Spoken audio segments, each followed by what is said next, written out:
Hey, welcome to Hear Us Out. I'm Paul, And I am Patrick. How's it and going, my friend? it's not too bad. Me and Patrick So had a we're Hear very Us Out, right? I ruined our intro. no. I said it. Don't worry. We're Hear Us Out, which is I'm Paul. He's Patrick. We talk about movie and entertainment, TV show things. And today we're going to run into it. We all know all of the fantastic things that have been coming out this week, which is obviously which is the Joker 2 trailer came out, Fallout, hit Prime last night. So if you stayed up until 2 a.m. to watch it, which is fair play to you. Civil War comes out this weekend, so there's a lot going on this weekend, but we decided that we should talk about one of our favorite franchises of all time, and that is going to be impossible for me to suddenly quickly go over to the poster. It is Alien Romulus. Nicely done. Nicely done. The franchise that gave us Ripley, or Yeah. as some people would remember it, the franchise that gave us a reason to be scared of cats. Because let's face it, if you like me when you were very young, I love cats. I have cats. I enjoy cats. I'm a cat lover. But my God, when I was watching Alien and I was way too young to be watching it, I was more annoyed and terrified every time they did the bait and switch, where it's like something falls over and it turns out to be Jonesy the cat. Yep. And I'm like, oh, just I didn't wish ill on it, but I was like, please put it in a cage that's right in front of the camera at all times, so I know the next thing that falls over is the alien, not the cat. Yeah, yeah. Which was yeah, Jonesy's is a great character just to have around so that you can. It's also reminiscent of kind of like the cats on the ship kind of thing, hunting rats and stuff like that. Exactly, exactly. But Alien Romulus is the seventh in the installment of the Alien franchise, not including the AVP kind of adaptations as well, or obviously Predator as well.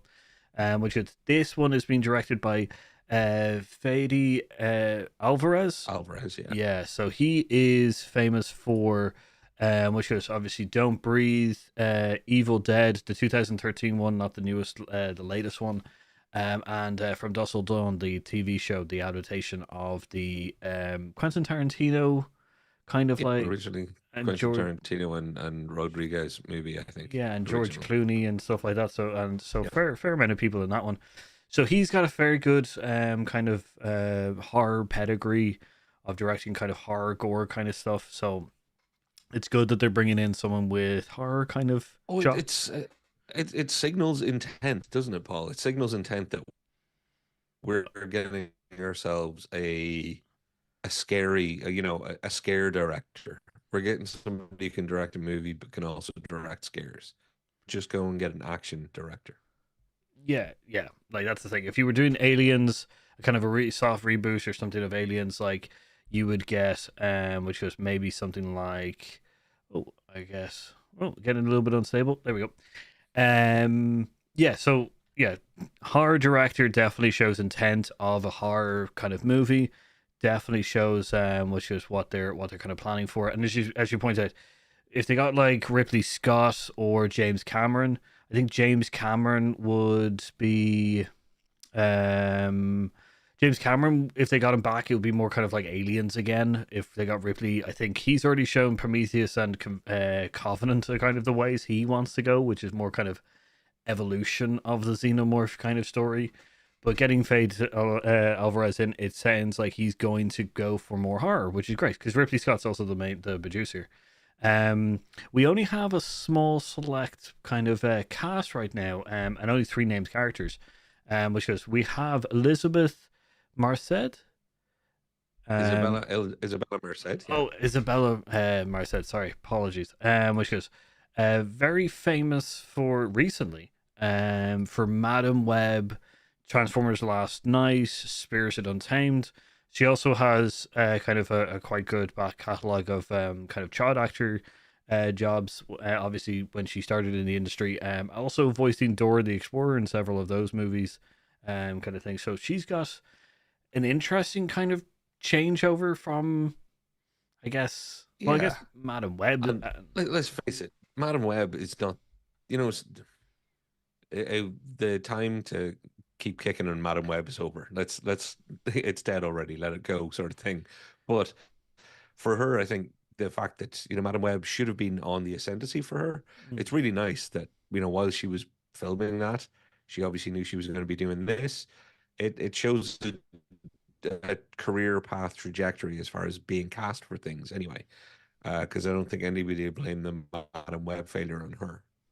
No, I think there's the biggest. Yeah, I think it's nice to see that she was probably in the negotiations for this, and having an Alien franchise under your name is not going to be in any kind of way, as long as it's not Prometheus or Covenant in there. Sorry, guys. Um, but yeah, so it's an interesting kind of turn, which is so, and then we also have which is Katie Spaney. I think is her name. Haley Spaney, yeah. Yeah, which is famous for, which is Pacific Rim Uprising, The Craft Legacy, Vice, which is, and obviously Civil War, which is coming out this weekend, as we said. So like fairly good mix of stuff. Kind of thing of like, is like Pacific Rim Uprising. She's like the Junker pilot kind of thing of one of the main characters, so that's like pretty good already. She's in Vice, which is already a good kind of like call. Civil War, I'm interested. Like I'm seeing this. You're seeing it this weekend as well. We're both seeing it tomorrow. Yeah. And apologies, I don't know whose side the lag is on, Paul, but I think we're just gonna have to kick through it. So anybody out there who might be experiencing freezing from either one of us, it's not good internet day today. Stormy here Civil in War Ireland. though. Yeah. Civil War will be interesting for her career because it's a significant role she has. So Kirsten Dunst is obviously the lead actress on the poster, but this is the person who's playing off that character. So screen time should be aplenty. It's not a bit part she's got in Civil War, and I think Civil War will be one of the more talked about movies. I'm hoping it's going to be really good. Looking forward to seeing it, but it's definitely going to be talked about. Oh yeah, yeah.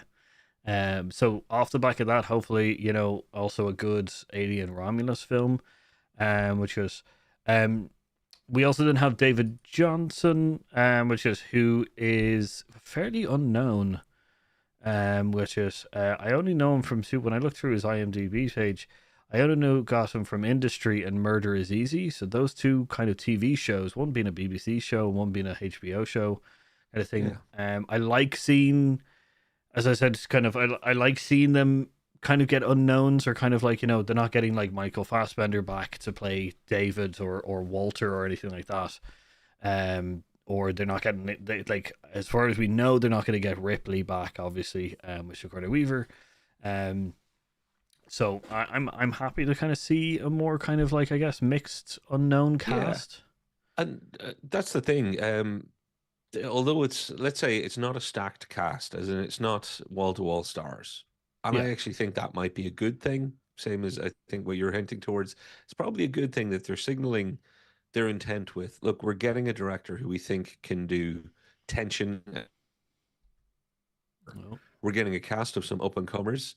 We're not throwing the kitchen sink at trying to relaunch the Alien franchise by getting Brad Pitt to, and Sigourney Weaver to do a cameo and whatever else. So that's actually probably all a good thing to have some up and coming actors.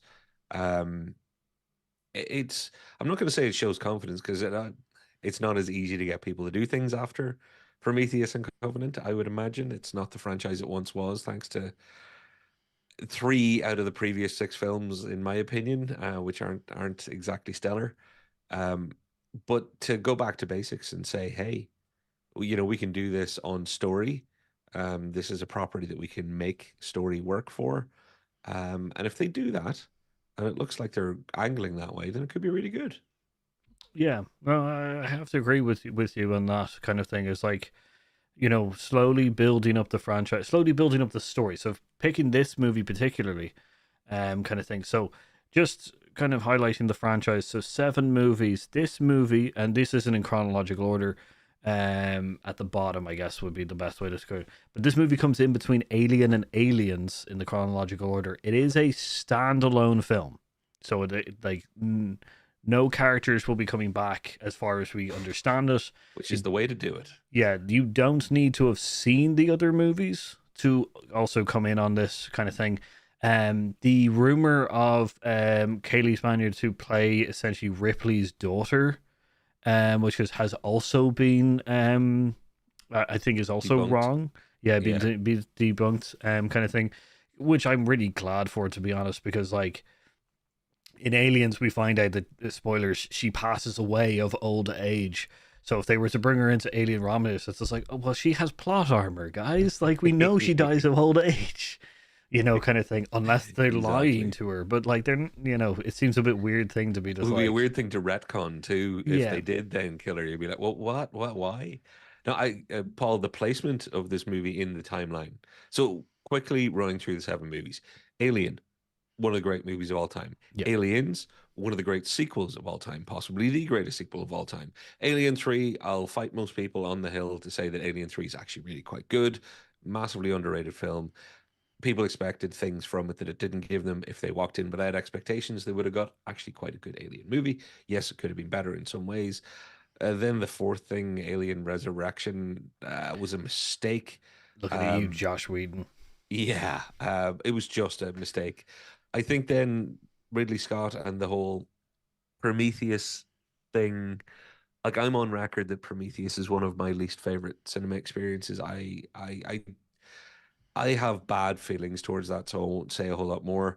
I think Covenant was a better movie, but still ridiculous in so many ways with a really good cast. Wasted a lot of brilliant actors in what was a silly film in places where it just felt a bit Benny Hill. Oh, we're running away from a donut-shaped ship and it's rolling towards us and none of us will run left or right.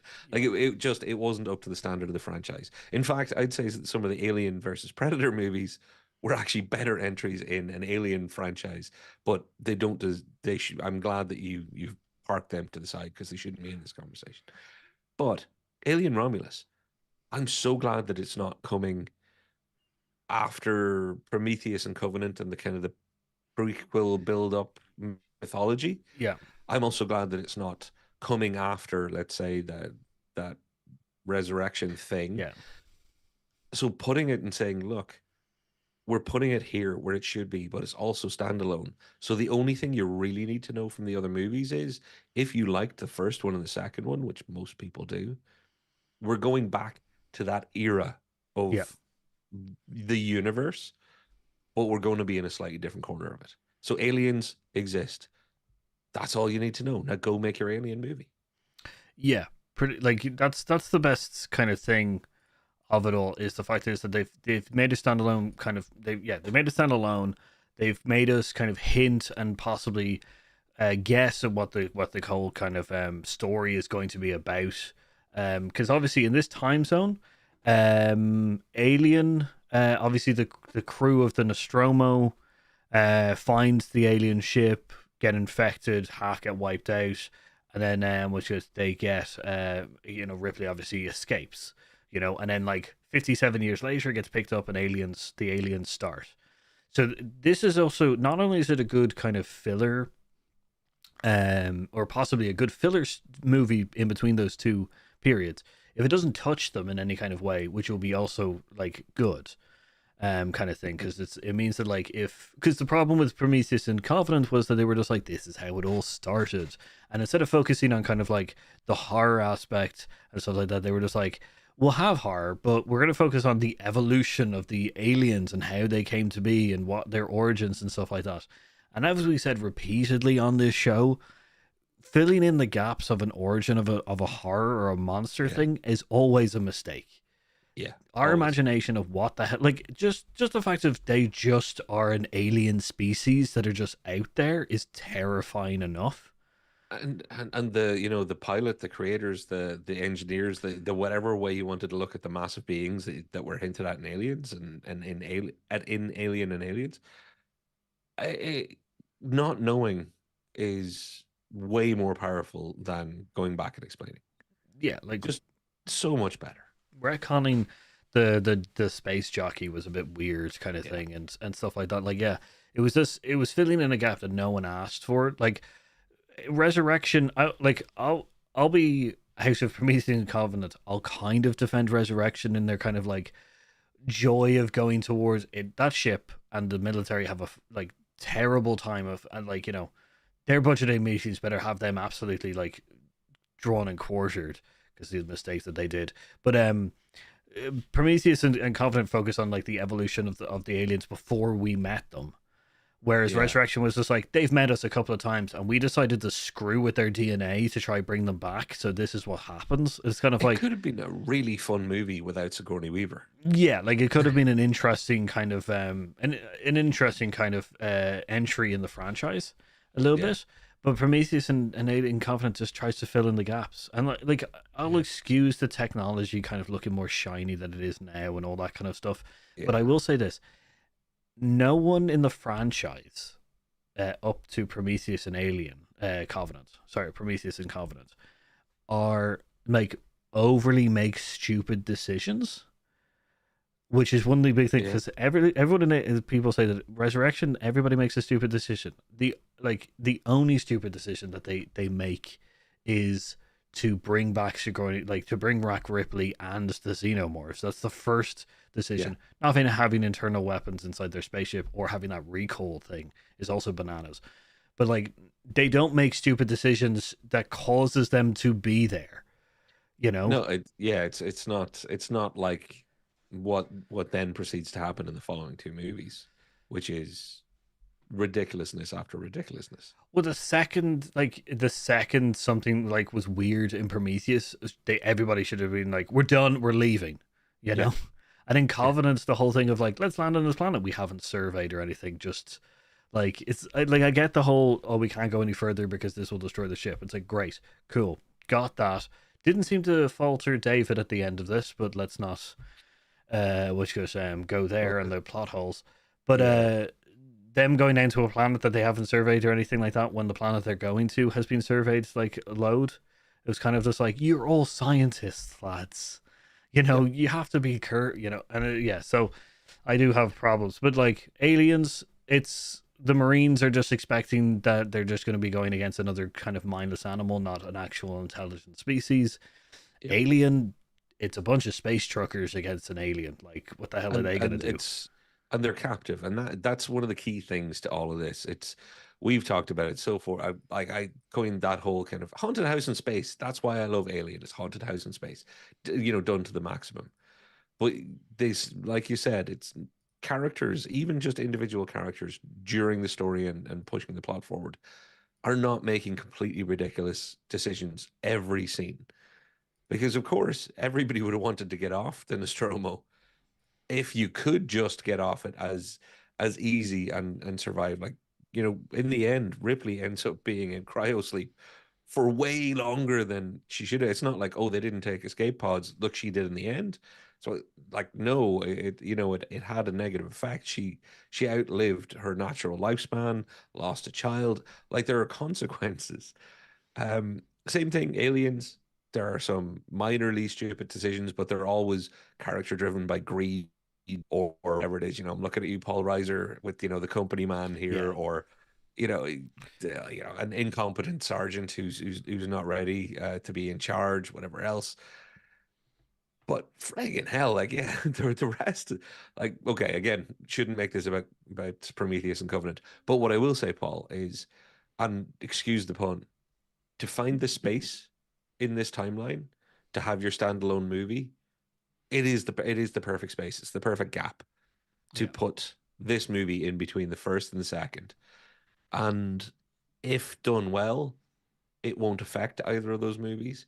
But for a change, instead of trying to build lore and build a world and build a franchise, this is the way they could build the Alien franchise, by telling good stories that involve the xenomorph and people. Everybody loved Godzilla minus one. I personally actually am coming around to thinking that it was probably the best movie last year. And it wasn't because of how well they did Godzilla, even though that's what they got an Oscar for.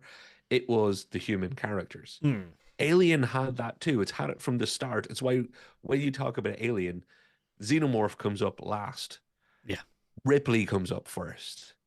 You've got every from Hicks and Hudson and Bishop and later ones, Ash and everybody, and it's just it's a franchise that didn't need to change and want to be a franchise as much as it went with doing Prometheus and Covenant. And they kind of broke their own golden rule. They already had the goose that was laying the golden eggs. let that be the thing that drives you along. And instead they went, oh, but now we should explain everything and look how massive and magical it all is. And, space Jesus and blowing shit in rivers and everything else. It's nah. Yeah, like they did try to fill in gaps that weren't required, kind of thing. But yeah, talking about kind of like the plot kind of thing, just to go through it real quickly, which I think is really nice that it's a fairly simple kind of quick plot. As far as we understand it, the crew are scavengers, or not scavengers, but essentially, Doing salvage, I guess. yeah, kind of thing. They supposedly get a distress signal from a space station, which is called Renaissance. Very spooky, kind of thing. And then the movie obviously is called Romulus, which is actually naming the lab which we think is on Renaissance or on the space station, called the Romulus Lab, which we expect that it is essentially that some part of Weyland-Yutani did eventually get some of the xenomorphs back, which is, and there may have been an outbreak or something like that, kind of thing. The normal kind of like, people come across it, and it's this would be more haunted house. Ambition leads to things going wrong, and Y- then terror ensues. Yeah, this is kind of like, a bunch of kids kind of pull up to a house and then suddenly realize that it's a crazy professor's laboratory kind of thing. But that's the simple. That's all it needs. The plot is literally just like, they find a space station, they go on board. It has a deeper kind of secrets to it, and obviously the xenomorphs are on board, and they've killed everybody, obviously. So that's all we need. That's all you need. I don't need to know the evolution. Like, it'll be nice to kind of see what Weyland-Yutani had planned for them, because this, like, 2 movies essentially, like 3 movies, was essentially kind of like Weyland-Yutani trying to get them. So it'll be interesting to kind of see what they which is, I had a really good idea. Oh, What no what they're gonna do with them and stuff like that. So that's the Romulus thing, and obviously it's the play yeah. on the one of the kids who started Rome. Romulus and Remus. Yeah. Yeah, So so that'll be an interesting thing. Also, if you decide to try and like have any generative AI essentially help you respell things while putting Romulus in, it will go Star Trek on you, right. because it's the capital world of the Romulan Empire. There you go. So, but yeah, so that's the plot essentially, which is fairly easy. Lab in space. On the trailer, we obviously had the really nice kind of Ripley moment, kind of mirrored thing of her with the gun, and with Kaylee, which is Spania with the pulse rifle. Interesting kind of thing. Kind of mirroring the aliens part of Ripley coming in. I think that's what kicked off the whole like she's her daughter kind of thing. But it's a nice homage. There's a couple of nice Yeah. homages to obviously the opening of the trailer with the cryo beds kind of like broken and stuff like that. Yeah. And it's nice Which little are, kind of nice. nods and homages and hat tips. We're all about that. Love it. Even things that people call Easter eggs that aren't Easter eggs, all about that. It's when you start doing too much of the remember this bit, remember that bit, you start copying your own homework. But yeah, I'm digging the idea that just the look and feel is going to be set in a time that's appropriate to the movie in timeline chronologically that came before it, Alien, and that came after it, Aliens. So I'm glad that it's going to have, and you can see in the trailer I think they've nailed that look and feel of, okay, this seems era appropriate. Yeah, practical effects a lot more going on here. And yeah, taking the aesthetic from the first 2 movies is really good. Industrial kind of like and an industrial feeling, like it's a working kind of like ship or space station. It's all done at the lowest kind of budget, so it's all kind of like, not fancy and nice for the humans to be involved in, not the highest like tech kind of This level. isn't the Ritz-Carlton. This Yeah, is so like this is a lab station. yeah, like nice little kind of homages, because like, we got the old school kind of like CTR monitor screens and stuff like that from from the Nostromo and stuff, like, you know, physical buttons and you know, that kind of nice thing. No hologram kind of emitters and stuff like that. Horrible bulkheads and stuff like that, you know. So it's I like that feeling. It's an industrial Very feeling. much. It gave us a living feeling towards the world, and towards the spaces that the crew of the Nostromo and obviously the Marines and stuff like that really kind of fetched into. So I'm really happy with that kind of like, yeah, back to practical effects, back to industrial kind of elements. And it gives you your setting. So now you have your basics of an alien movie, which is going to be, you know, there's people have been silly and not so careful how they're around some ingesting face huggers. We know what happens then. You get some xenomorphs that are quite lethal, and you get people who are there, are surprised by it, have to deal with it, and you can then do your character-driven story where you care about them enough to be frightened every time they go around a corner and find out that a little cat has knocked over a fucking broom again. Really, really don't like that cat, do you? I love the cat, but Jesus, I was too young when I watched that movie. It scared the crap out of me. Yeah, like yeah. The jump feeling and stuff like that, the terrifying kind of ness of it all. It's nice to kind of have a feeling of going back to that. Which is what we missed. Now the thing is that Covenant and Prometheus kind of gave us those kind of feelings before. I think Covenant probably took the beating of like, you know, of the franchise, I guess, that it ever could. Mostly because like we got Prometheus and everybody got excited about another kind of like alien movie. And especially with their playing of David and stuff like that with Michael Yeah. Fassbender, like kind of thing. Then what we got was ugh. And then Covenant, they were just like Covenant, and we were all just like, no, we've been here before. No, no, no, no, I don't sir. care how many brilliant actors that I love you put in this thing. I still don't trust you. And I was right not to. Yeah.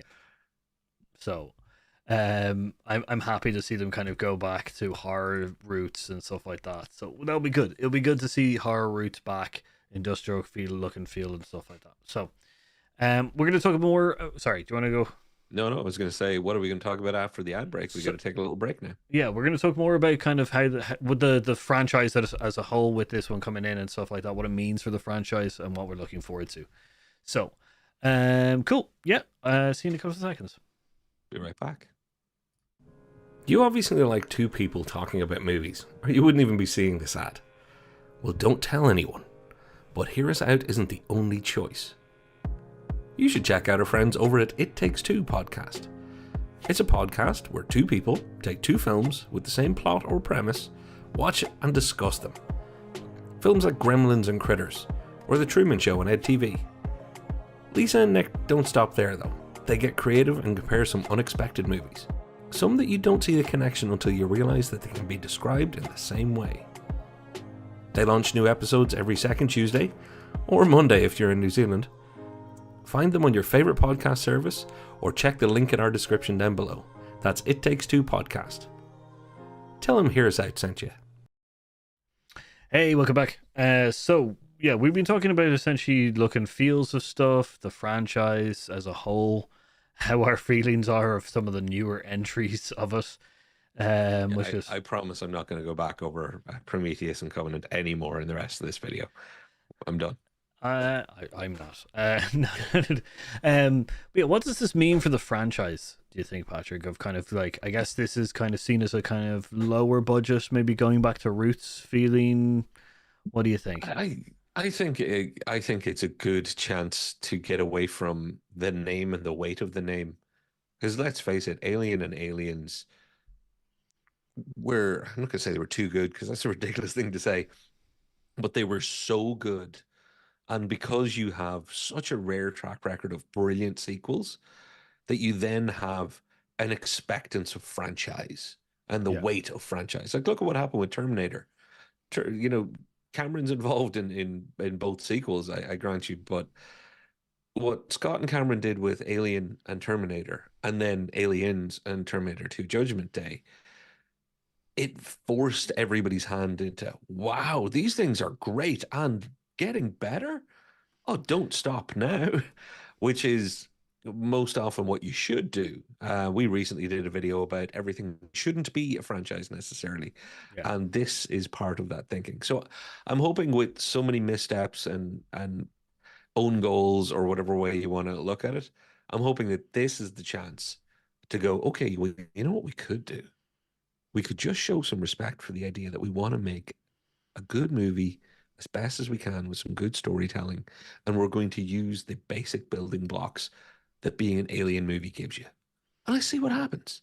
Let's not try and, start the MCU for Alien here again. Let's not try and make this a 14 movie arc where we've discovered now that space jockeys are what, like, I think this is the best chance at a reset they're going to get.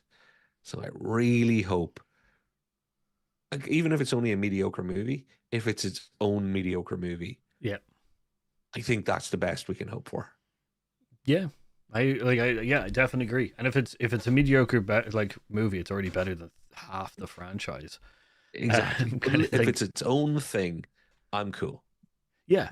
Like I definitely agree. Going back to basics and stuff and just focusing on essentially just the basics of what an alien film is a really good idea, kind of thing. And it feels like it's kind of like I'm hoping that even the kind of budget restraints that they might have, obviously because Prometheus and Covenant probably had a massive budget, but I'm hoping that maybe the smaller budget that they might be getting from Romulus might actually help them a lot more of kind of going, we can't go too fancy on stuff.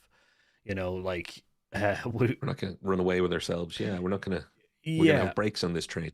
And the thing is that they're going to focus more on character developments and stuff, and the character kind of horror movie elements, and that they built themselves. Like, no one can hear you scream in space is so famous from them, from the Alien franchise.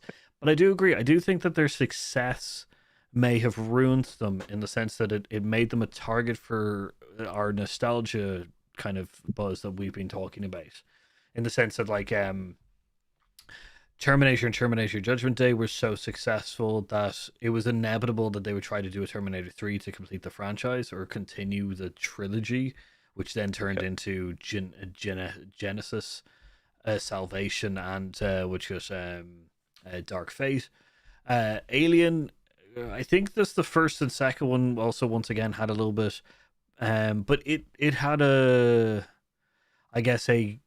quicker kind of response of going back than Terminator did. So I think the time period between its third film and second film is larger than what Alien had with Aliens and Alien 3.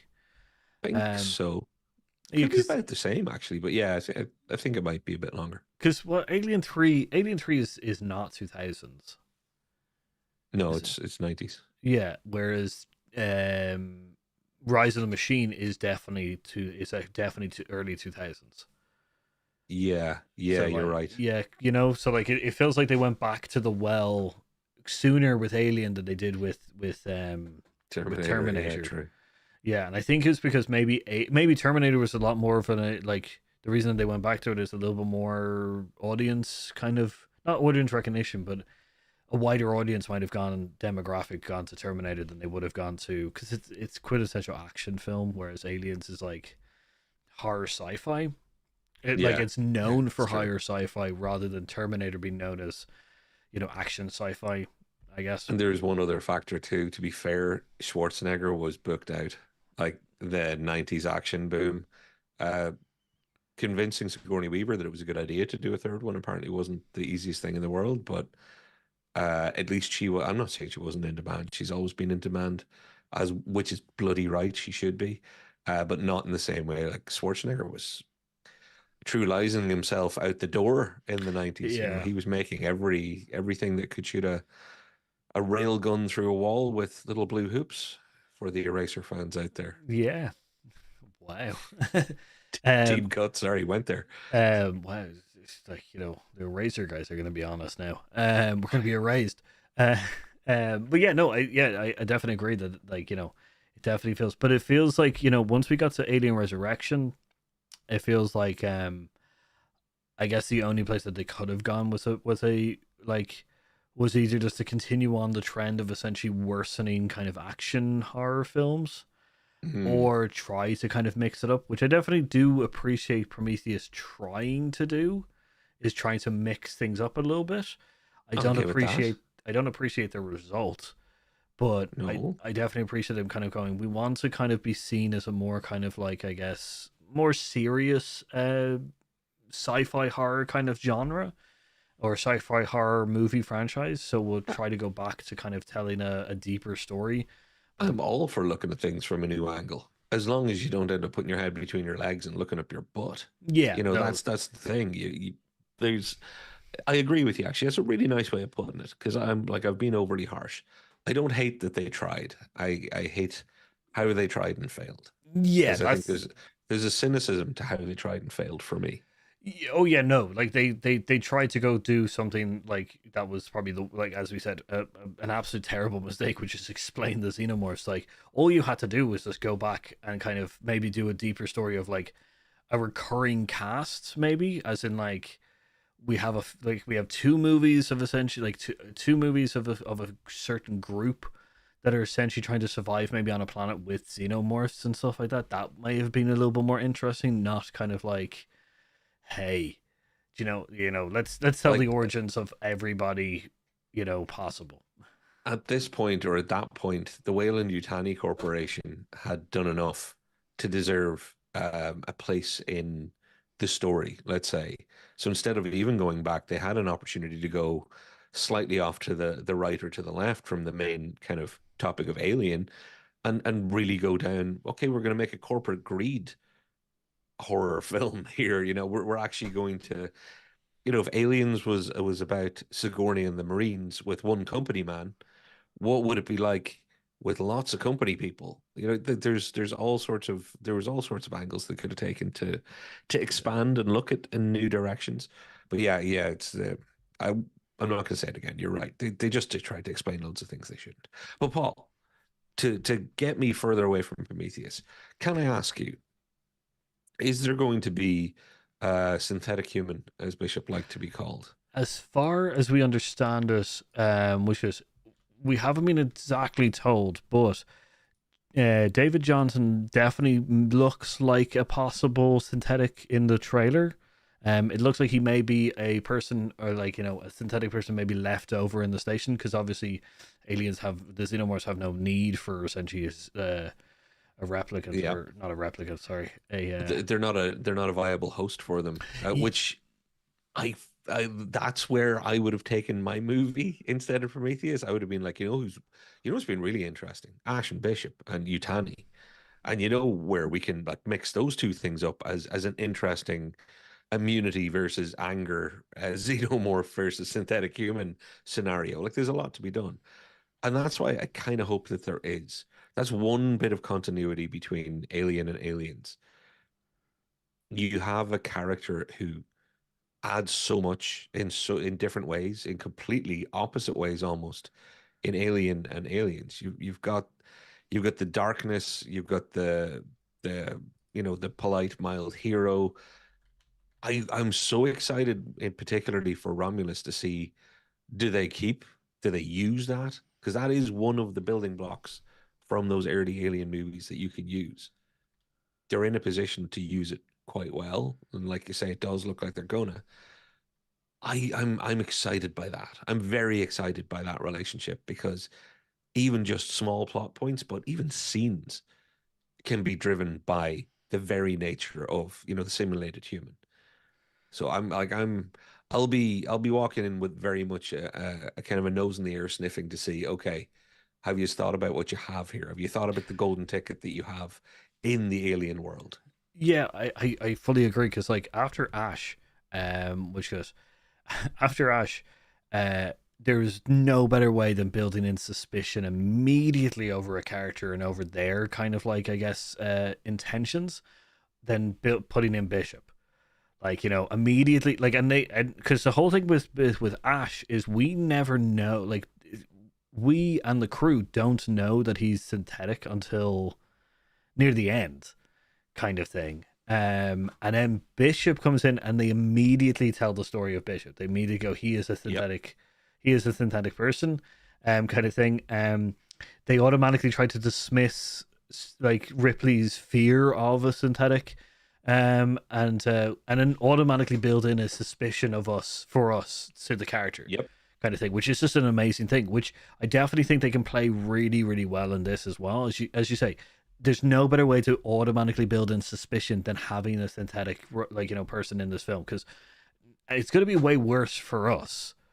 Because who's pulling the strings? That's one of the great things there. Yeah. That, but also the fact is that, like, with Ash, with Bishop, we only we're suspicious of him being a bad guy.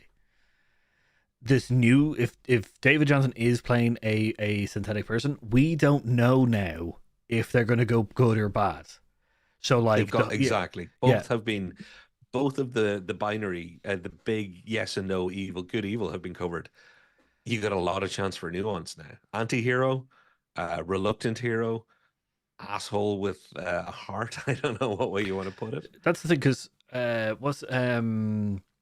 in Resurrection, we also had a synthetic person in Beetlejuice. Yeah, Winona Ryder. Awful kind of character. Winona Ryder was really good at it, but awful character. Overly too nice kind of thing. But that's where I think Lord Joss Whedon, like, just what the yeah, sorry. Yeah, no, I definitely agree. Like, the whole thing of, like, you had to have Ripley call her an asshole because she's trying to save everybody, and the way that she calls her an asshole is because, like, it's like, oh, you've got a big enough ego that you think you need to save humanity from itself. All right, asshole, kind of thing. Yeah. Whereas Bishop and Ash are just like, Ash, we knew that we find out that they're a company robot, put there to kind of, like, make sure the company assets are protected. Bishop, on the other hand, is a synthetic put into service. He is a marine synthetic, obviously still built by Weyland-Yutani, but he is a marine first kind of thing, which is great, because we don't know now if this person's going to be a company person, like part of the crew, maybe left over, kind of maybe another experiment on the Romulus lab kind of thing. Exactly. We have no idea. This could be really open to it, and as you say, the trick of having the evolution based on the xenomorphs and not on David more, because having those kind of those evolutionary strings in tangent rather than just having it focused on David would have been so much better.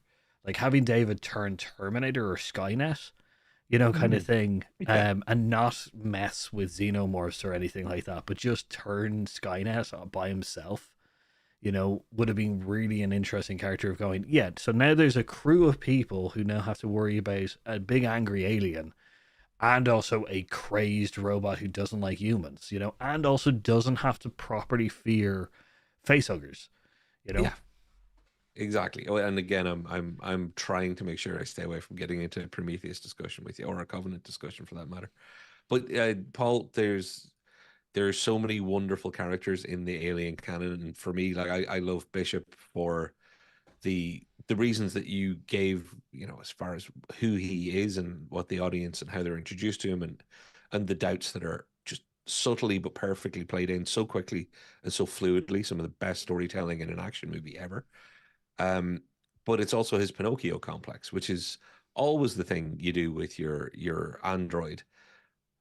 But the way that was done was a lot less ham-fisted too. Because every time I watch Aliens, and I watch it a lot, his character gets another retelling from me. Because sometimes I'll watch it completely as Pinocchio. Mm-hmm. He wants to be the real life boy. When he's saving people, it's not through programming or anything else. It's he not only wants to help because he's found love, as in a caring for these people, but he wants to help because he'll have been a real life boy then too. It's in a massive punch fight with a loader, get away from with some of the best action lines ever. There's a severed Pinocchio story going on. Like, the opportunities, if this film has had enough care putting into its writing, just by the simple alien building blocks, are freaking huge. Yeah. James Cameron proved that. Aliens proved, and for my money, Alien 3 proved it again, Yeah, So retelling with Bishop. there is nothing to stop them getting this right.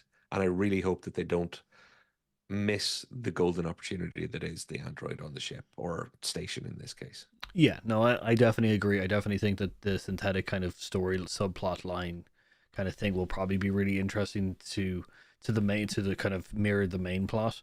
And I think it's nice to kind of have a person having a per like a character who is less afraid kind of thing of the whole situation and having to see it from their perspective in the kind of way it's like as in humans, the Marines and the crew of the Snowball are trying to survive. They're trying to keep alive because they don't want to die from a scary thing.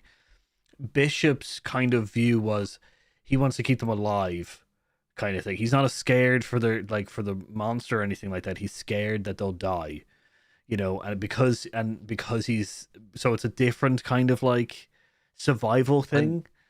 And he quite literally still points out, and it's so masterfully done that they give him dialogue that he calls out, but he doesn't have a death wish. It's exactly what you said with the bonus of organically working in. You understand that about the character, but also he reminds everybody. But it doesn't mean that I'm going to do dumb things Yeah, like you'll see in some later films of the franchise where I'm completely fine because I'll just walk into a hallway and die. So yeah, yeah. Sorry, I've gone too far down the synthetic human aspect of all this, but I think up there with face huggers, gestation periods and the frights and surprises that gives, from eggs that are scary to lobsters that are scary or crabs, whatever way, whatever pet name you have for face huggers, to acid blood multi-mouthed xenomorphs. yeah. There's also, and by the way, we've also given you one of the greatest storytelling devices ever. Here's somebody who's not quite human, and that actually plays really well into everything that we're doing here because they have no need for him. He's going to have programming, also possibly feelings. Situations are aplenty. You can't write a bad alien film if you spend long enough writing it. That's the way I view it. No. Like, it's a Lego set that can go together in so many brilliant ways. How come they keep fucking it up, Paul? Stop it. It's because they don't follow the instructions at all and build some kind of horrible, mangled kind of like. We've all seen what people do when they go away from the instructions. But to be fair, that's me sometimes. It can be good, but not when you want the same good kind of thing. Yeah, that not when you want surrounded. a usable output. That's true. Yeah, I have up there on the screen now is the facehugger kind of scenes from the trailer and stuff like that. Like, this is one thing that I've already I really enjoy was that they've underplayed the facehuggers in the later films. Aliens, Alien and Aliens didn't. They were terrifying. In Yeah. Alien, it was more kind of like that. It's this thing that just won't move. Like, it won't, like, as in it's stuck in their face. It's weird, and then it suddenly dies. So it's kind of like it's kind of the mystery. In Aliens, when Newt and Ripley are both stuck in the lab and they're coming after them, creepy as hell, kind of thing. Later on, not as scary. They're not really used as much anymore. Obviously, in Prometheus and Covenant, they're not used at all, kind of thing. So that's kind of interesting. In Alien Romulus, these couple of scenes, already have made me gone, oh, I hate them. There's spider-like things that you will not properly get it removed. And once you know the secret, of what they do when they got on your face, you don't want to be living. See, that's the thing. How can you have a film where you've got 9 foot tall, acid blooded, insanely hardcore, metal teethed, horrible xenomorphs that you're supposed to be scared of? And yet, in that movie, the thing that really deep down we're all probably more scared of is the thing that's gross, plays into so many people's natural arachnophobia and other sorts of fears, as an ick factor of how they come out of eggs, and then do this horrible floppy maneuver Yeah. with the big scorpion, like, I'm going to choke you while violating you, while then having the chest burster idea of, oh, you're not annoyed by the alien that pops out. You're annoyed by the grossness of something went in there. And these things do that. talk about two of the scariest creatures to ever be put into movies. I actually think facehuggers are scarier than aliens, than the Xenomorph. Yeah, no, definitely agree. And just from a couple of the scenes that we've seen, there's some of the heart, like, you know, the first scene of them breaking through the glass and kind of coming after people is just terrifying. Like, you know, if Yeah. there's enough of them, it's just like, okay, so this is just horrible. Yep. And then the second thing, it seems like it's more kind of stealthy in the sense that it's gotten through and just, like, you know, absolutely stealth kind of check someone. Like, that's the other thing, is those, because they are weak, because they are like very kind of weak, they have to be stealthy and fast, and like that is the worst. I'll be honest with you, if you ever play Alien versus Predator, the old like 90s like video game, Oh, I remember it. Yeah, and you yeah. play the Marines, facehuggers are the most terrifying thing, because you don't know where they are. You get that whole like motion sensor beep beep, and you're just like, I'm dead. Like, I don't know where, I can't see it. It hasn't screamed, so it's, and I've heard tickling, like, you know, metal tickling finger sounds. Yeah. Like, I'm dead. So I'm really glad that they're going to start hopefully using these, like, you know, facehuggers as a more kind of like, as a more of a threat than more of a kind of for like gold. impending doom thing, which we got a lot. Because like Alien Resurrection, it was just the fact that they brought people in and then put them on, and you're just like, well, you've kind of nerfed the facehuggers. Because, you know, they're not as, you're just going, yeah, they're incubators. That's it. Don't worry about it. It'll be fine. The xenomorphs are more scary. It's just like, yeah, as you said, 8 foot tall, you know, bear-like Acid-filled. creatures are terrifying. But the fact is that I could be going to the bathroom thinking I'm safe, and one could just, like a facehugger could just grab me. Like, that's I'm so more scared by something that could walk into the room without me knowing it than I am a bear. You know Yeah. what I mean? Like, even in the real world, I'm just like, I'm more scared by the concept of sitting right here, right now, and having something that is small and tiny and gross being like, yeah, I can be in here with you the whole time and you'll never know, than I am about a bear coming through the door. Because I'm like, bears, you know, you're going to lose the fight, but you'll know it's coming. Whereas these things, like you say, that kind of that stealth, although I'm digging the GIF shows it, we've never seen unfettered, like swarming face huggers like this. yeah. And that is one thing that you know can have existed, particularly in Aliens on the colony before the Marines get there.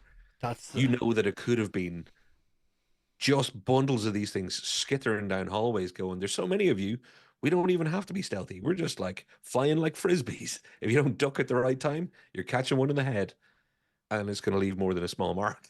It's going to leave a chest bursting grossness. Yeah, no, definitely agree. Yeah, that's the whole thing, is that it's most of the time it's being ritualistic, in the sense of like in the first one, it's like it's an emergency, one person has us kind of thing, it's a mistake. Aliens, it starts with one person, then we never see what happens to Hadley's Hope. The third one, it's a dog. Fourth one, you know, they're kind of like, even in Alien versus Predator, the first one, it's all about the ritual kind of thing, and then they get escaped. Yep. They're a little bit scary and stuff, but man, you're right, the swarm of them, it's just like, yeah, so you have 100 humans and like 1,000 facehuggers. It's just like, yeah, we're getting you, like, kind of thing. And like, it's going to be real bad because some of the facehuggers are going to fight over you as well, so that'll be real creepy, right? You know, kind of. So Oh God, I hadn't thought of that. That makes it so much worse. Two of these things like swatting each other to be the one to get to choke you while impregnating you. That's weird. yeah, But I let's know. move on. I don't know if I want to see this movie anymore. I'm a little bit creeped out. Yeah, so which is, I think that's really kind of what we're talking about. I think we're excited that they've gone back to their roots in the horror genre. It looks like their kind of restraints with the budget is going to be a little bit more a help rather than a hindrance. The choosing of a small cast, not overly well known kind of people, not which is nice. Forgetting, so far as we can tell, forgetting the kind of evolutionary story of the xenomorphs themselves, which is also really nice, kind of thing, and maybe focusing more on just, you know, character driven horror kind of storylines with possible focus on maybe a synthetic kind of person. Really, really good, kind of thing. I am positive about this. A lot Me more too. positive than I am about Covenant and Prometheus. Yeah. Well, after Prometheus, I was dreading Covenant no matter what. But Paul, one final question before we end the show. The cousin franchise of all this, Predator. Mhm. What's the best thing to happen to the Predator franchise? Oh, them going the Prey going, Prey. yeah, going back to basics. Yeah. And all Prey really did that was so extraordinary and exceptional was look at the gift horse right in its mouth and be like, actually, I'm going to stay to the side of this particular gift horse and use its valuable, simple tools. And Prey was a brilliant example of making a Predator movie. It's saved the Predator franchise. Like people now, if you made something else and said, oh, from that whole Prey thinking on Predator, we'd all get excited again. This is their chance. Romulus does not have to break box office records to give Alien a chance to have 2, maybe 3, maybe 4 more movies if they're thinking long term. But it gives it a chance to have that fresh, palate cleansing, just that moment like that we all had after Prey going, Yeah. you can still do a good Predator movie. That's great. Cool. Yeah, like you're not focusing on, yeah, like that's the thing. Like it's nice to see them go back to basics and go back to the original kind of like, premises and stuff like that, which is really nice. But yeah, I definitely think you're right. I think this is this might be, as you say, it doesn't need to break. It doesn't need to be breaking any records or anything like that. If it just puts life back into the franchise, like enough that we get excited for maybe an 8th film, I think it's already done its job well, kind of thing. In fact, I already think that it's done its job well enough right now. Like I'm not looking forward to the next trailer, I guess, with it, because the next one's going to be the story trailer. Well, I'm glad that we're doing this episode because I probably won't watch. I've done that thing now where when I'm really into something, I stop watching. It's caused some problems on the channel, by the way. I'm holding us back because I've got this new don't watch. There's just too many trailers and too many giveaways and things. No, So if I'm excited about something, I stop watching and stop reading pretty quick. No, I definitely understand that. Like, save yourself some disappointments just from getting too much from trailers, kind of thing. So, which goes, let us down in the comments what you think of the Alien franchise as a whole. Do you think it's dead? Do you think Romulus is essentially just a defibrillator burst for no reason, or are you excited by it going back to its kind of main roots? Which goes, also let us know what's your favorite Alien film.